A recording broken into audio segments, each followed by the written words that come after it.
Hi everyone, and welcome back to Blazing Pizza. Obviously, a slightly unusual day. Alan, why is it an unusual day? Well, that's because it's Remembrance Sunday. Absolutely, it is, and we're going to talk about that. B. Yes, so we're going to talk about that. We're going to do a bit of a mixture of a Blazing Pizza service, slightly more somber than normal, but still Blazing Pizza. But we are going to do the last post and 2 minute silence, and a chance for people to reflect on lost loved ones and remember those who sacrificed for their country. I guess you would say today is B Day. Yeah. So let's open with a prayer, shall we? As we always do. Lord, please open our hearts and minds on this day more than any other. Help us to remember those who sacrificed so much to give all those the rest of us who remain alive the freedoms that we enjoy every day. And Lord, please open our hearts to your word so that we learn from you the message that you wish us to take. In your son's name. Now, before we get into it, then, shall we start with our new theme tune, Bread of Heaven, my favourite. With another B. Mm-hmm.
Welcome back. Still a great song. And still nobody has sent in the Welsh lyrics for us. I don't know any Welsh people. No, we need somebody Welsh, please, to send us the Welsh lyrics for that last verse so I can put them on the screen. So, 8th of November, which is Remembrance Sunday this year. Not the 11th. Not the 11th. Because that is a Wednesday. Yeah, and of course the 11th of November is Armistice Day. Because, do you know why? Well, I think that was an armistice. Yeah, correct. The 11th of November 1918, the armistice was signed in France to mark the end of what they thought at the time was the Great War, the war to end all wars. What we now, sadly, have to refer to as the First World War. Did you know that the French surrender was also signed at the same place as the German surrender from World War One? I didn't know. Okay. in the same carriage. What's particularly sad, I think, is that the armistice didn't come into effect until 11 o'clock, hence 11 o'clock on the 11th day of the 11th month.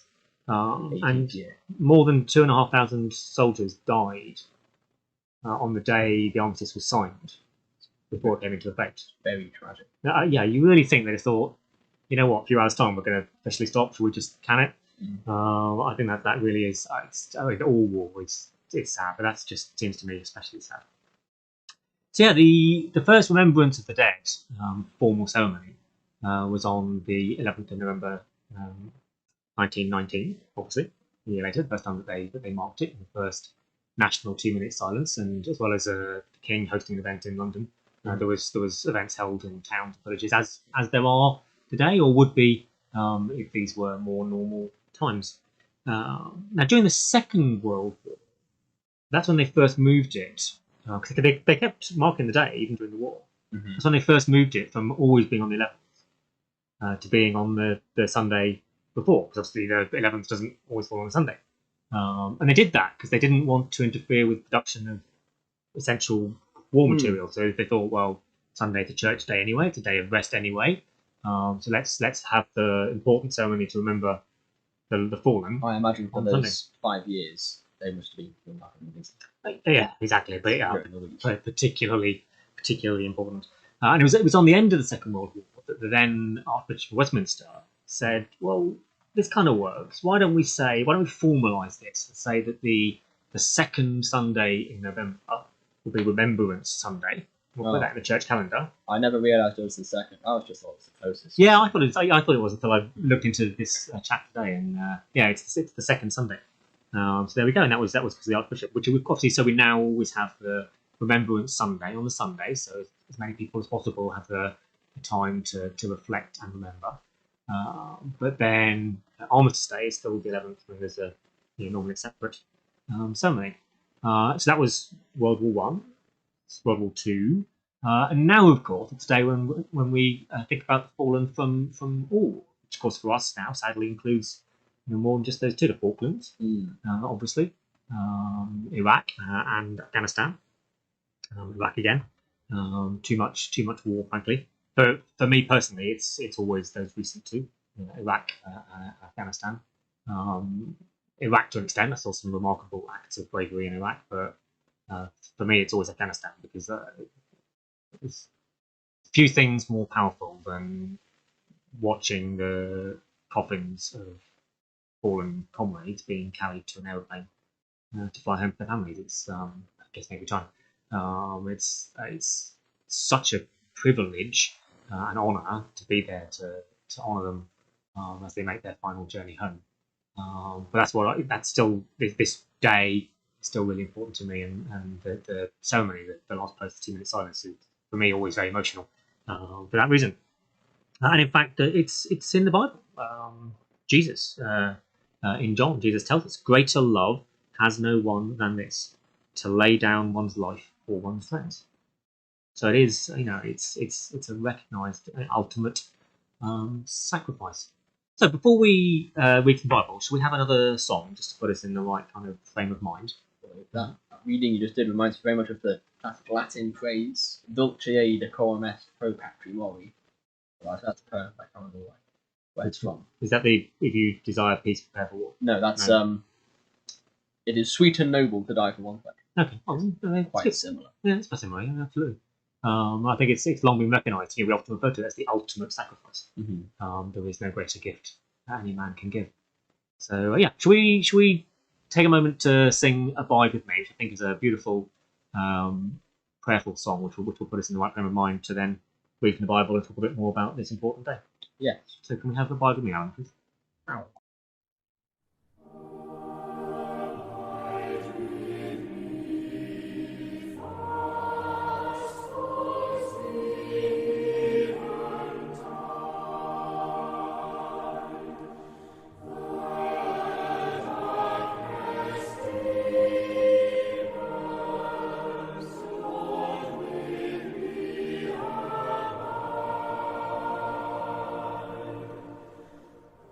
Where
radical, isn't it? Mm-hmm.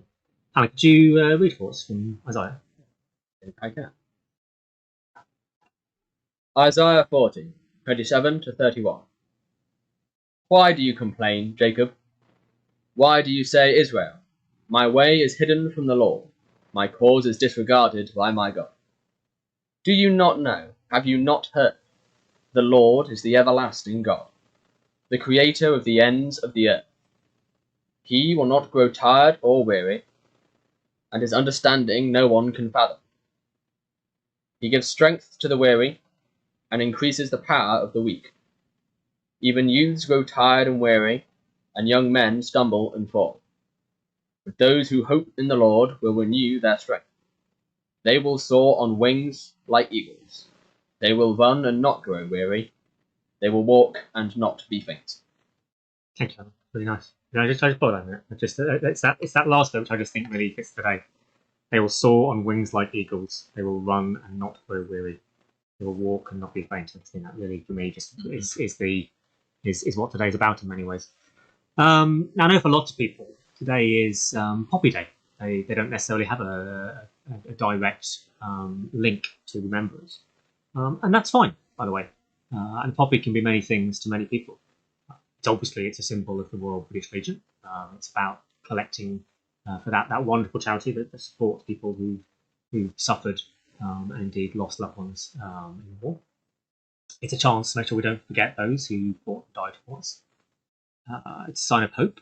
Ultimately, that's what it was about. It was about that new life on the battlefield. That's where it came from. Ultimately, and it's also a vote for peace. It's not a celebration of war. Nobody wants peace more fervently than those who fought and suffered in conflict.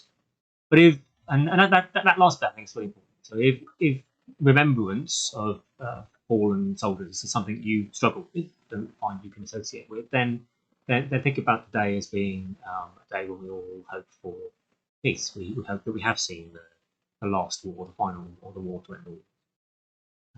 I'm going to just jump to the Psalms briefly. An excerpt from Psalm 46. Come and see what the Lord has done, the desolations he has brought on the earth. He makes wars cease to the ends of the earth. He breaks the bow and shatters the spear. He burns the shields with fire. He says, be still and know that I am God. I will be exalted among the nations. I will be exalted in the earth. Breaks the bow and shatters the spears. That's ultimately it's about the ending of and God's ultimate peace gift to the world was, of course, Jesus. Jesus makes peace with God for us, and then we hopefully learn to pass that peace on to others, and we become peacemakers and peace givers. He empowers us to be the bringers of peace. Ephesians tells us, for he himself is our peace, who has made the two groups one and has destroyed the barrier, the dividing wall of hostility. It's amazing how much of the Bible really applies to today, how much peace is in there. In Matthew, blessed are the peacemakers, for they shall be called the sons of God. And indeed, when Jesus came to Jerusalem for the last time, Luke's Gospel tells us that he not only wept over the city, but he also sighed and said, if only you knew the things that really make peace. And there's so many different kinds of peace that Jesus can bring us. Internal peace, peace between each other, and then ultimately peace with God. Now there's a fairly well-known story from the Middle East region. It's not a parable. It's not one of Jesus' stories, but it's I think we can look at it as being in the style of parables, and it tells us a little bit about bringing peace. So the story says there was a rich man who lived in the deserts of the Middle East many years ago. And you could tell he was rich because what he owned, his possessions, and especially because at the time camels were a sign of richness, and he owned 17 camels. Oh, there we go. I was thinking, give us 17 camels, and you had done. Thank you. 17 camels. Look at that. It's a lot of camels hiding behind them now. And this man led a peaceful and prosperous life, a godly life, we can assume. When he was very old and near to death, he wrote his will, so his estate could be divided. To say that he wanted to leave his wealth to his son, his grandson, and his nephew. And the terms of his will, he was clearly of a mathematical The terms of his will were that 1/2 of his wealth should go to his son, 1/3 should go to his grandchild, and 1/9 should go to his nephew. So, as they got further away from him, they got a little bit less. Not very good at maths. No. Now, not long after writing his will, the rich man in the story died. And so they came, his beneficiaries came to act on his will. So the son was to get half the camels. So it's 17 camels. So that's that half of them. It's not quite half, is it? That's 8. We need like half a camel, Alan. Can we do half a camel? Now I bought a saw just in case. it's still smiling, which I find quite odd. Yeah, but it doesn't really work, does it? No one wants half a camel. Depends how hungry you are. What about the grandson? The grandson had to get 1/3 of the camels. What would that be? That would be like. No, that's the nephew. I think. Yeah, 1/3 of the camels. 1/3 of 17. Is that 5 and 2/3? When I did my A levels, I'm pretty sure 17 was a prime number. So Yeah. So that doesn't work either, does it? very chopped up. Yeah, and the nephew needs 2/17.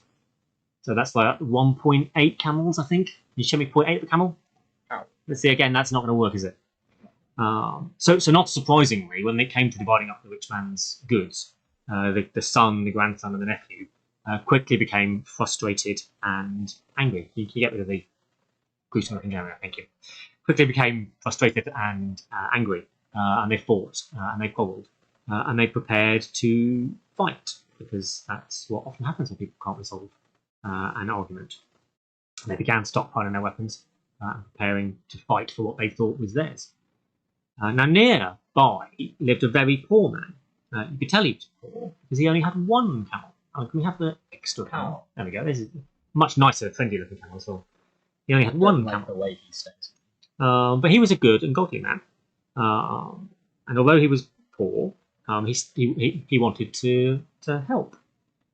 He wanted to stop this war breaking out between the family of the son, family of the grandson, and the family of the nephew. He wanted to be a peacemaker, a bringer of peace. But what could he do? He could do no more than offer everything that he had. So he offered them his camel. Trying to stick his camel in the pile. Can you do that? Like that? Oh, that didn't work, did it? There you go. You got it? There we go. Yeah. There we go. Sticking the camel in the pile.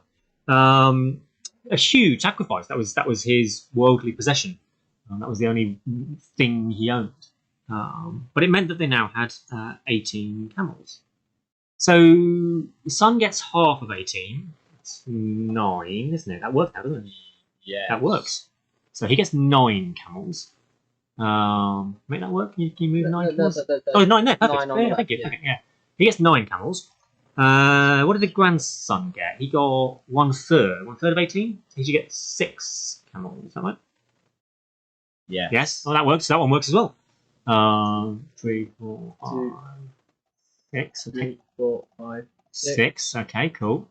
He gets 6 camels. There we go. The nephew, he gets 1/9. 1/9 of 18 is 2. Yeah. So he's gonna. I can find which camels are. There we are. 1, Yeah. 2. 2. Okay, so he gets 2 camels. Hang on. That means the old man can have his camel back. I'm very confused. That's clever, isn't it? Mm. So there he was. By being willing to give up everything that he had, he brought peace. And as it happens on this occasion, he got his camel back.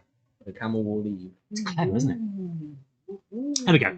It's a somewhat strange story for Remembrance Day, but the point I want you to take from it is that sometimes we have to be willing to be the ones.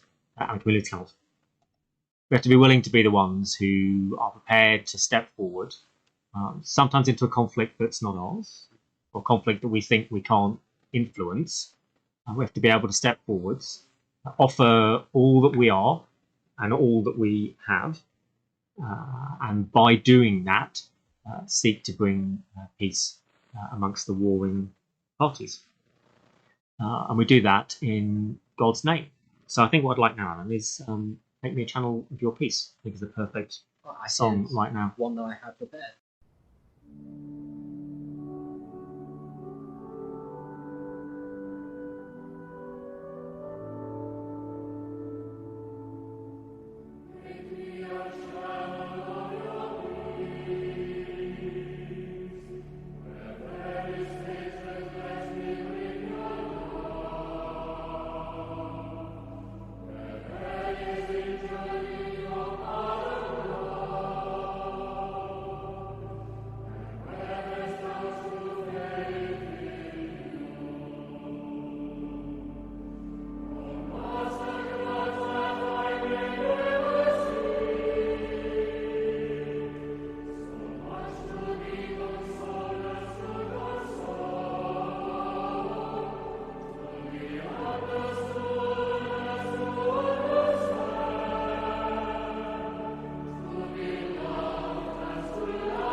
we go. It's lots of powerful images there. Where did you come from? And we've been joined by Crazy. Anya.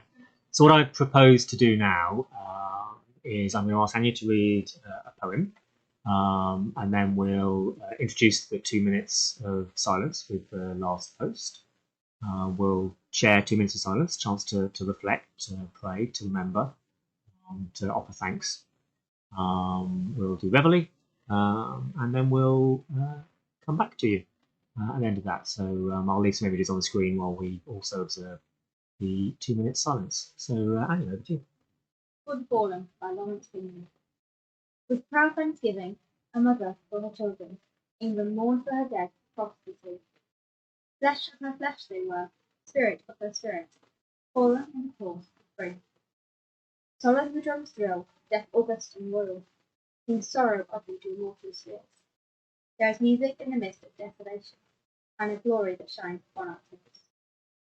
They went with songs to the battle, they were young, straight of limb, true of eye, steady and adroit.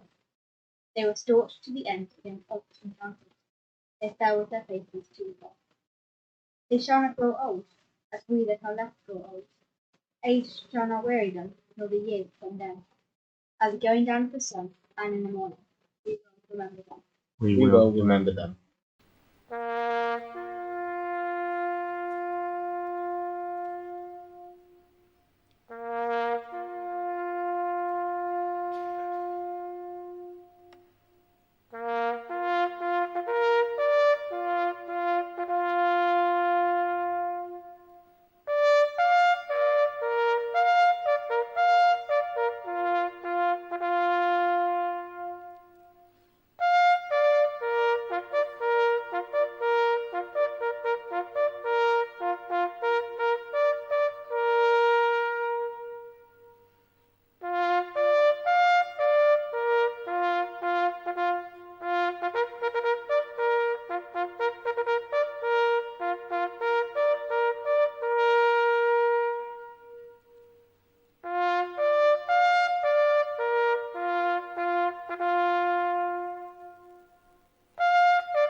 When you go home, tell them about and say, for your tomorrow, the day after.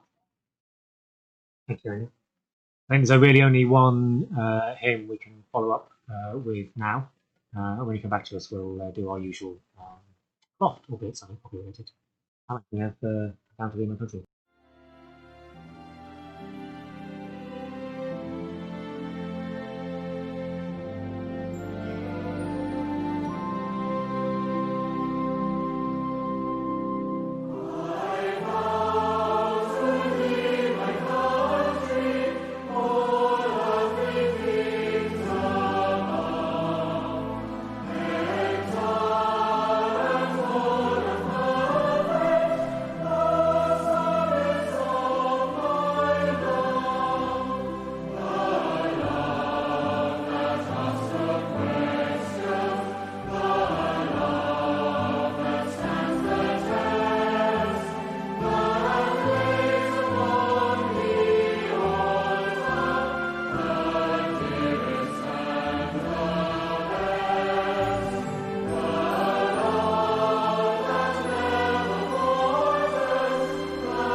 Alan, what's your Fun fact. fun fact? That was Churchill's favourite hymn, played at his state funeral. And he was one of the only people who wasn't a monarch to actually have a state funeral.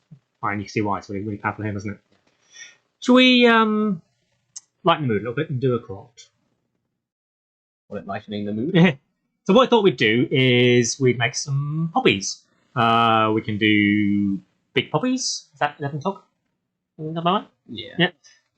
Big poppies. And also poppy crosses that you can perhaps put in your garden to sort of show the fact that you're remembering the fallen. It could be somebody you know, somebody in your family, maybe a sibling or a parent or a grandparent, or somebody from past generations, or just to mark the fact that you want to honour those who died for their country.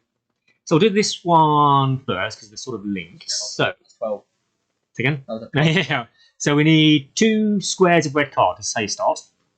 So, thank you. So they need to be squares but to work. And what we're going to do is we're going to fold these in particular way. Have you got folded ones there? Oh, right. Yeah. Do you want to give me one? You grab one as well. So the trick is you want to fold from the top, and then fold from the side, and then fold from the top, and you should have a triangle. You want to mark curves on the triangle. One of them a little bit of a way up and bottom, and the other one just setting your not helpful. Yours. So you see one of the lines is drawn quite near the bottom. So we get that'll give us the large outer leaves of the poppy, and then the one cut nearer in will give us the inner leaves. I won't cut them out now because that takes forever. When you cut them out, what you get is the 2 circles of poppies, which I hope you see on camera there, which you stick together to create your poppy, and a black circle in the middle, and an optional green leaf. We made ours from a pipe cleaner, but you could use some green card or something there if you wanted to as well. Now, the eagle-eyed amongst you will have realised that my cross, which is just 2 lollipop sticks together, all I did was cut out some much smaller squares and use the same basic idea to make a cross. Same basic idea to make a much smaller poppy, stick it on a cross, and now you've got something you can put in your garden to show everybody that you're marking Remembrance Sunday. Indeed, leave it there till the 11th, and you can mark Armistice Day as well. Keep it forever if you really want to know, and why not? No rules against it. Correct. Exactly. Poppies and poppy weeds should be left to weather with the elements. It's the natural way of things. Shall we close with a few prayers? Okie dokie. Lord, please help us to never forget the sacrifice of others, especially those who paid the ultimate price, gave the ultimate gift, offered their life in the service of others. Lord, help us please to forgive, and to always ultimately work in the service of peace. Because we know, through the example you gave us, that you want us to be peace bringers, peacemakers, more than anything else.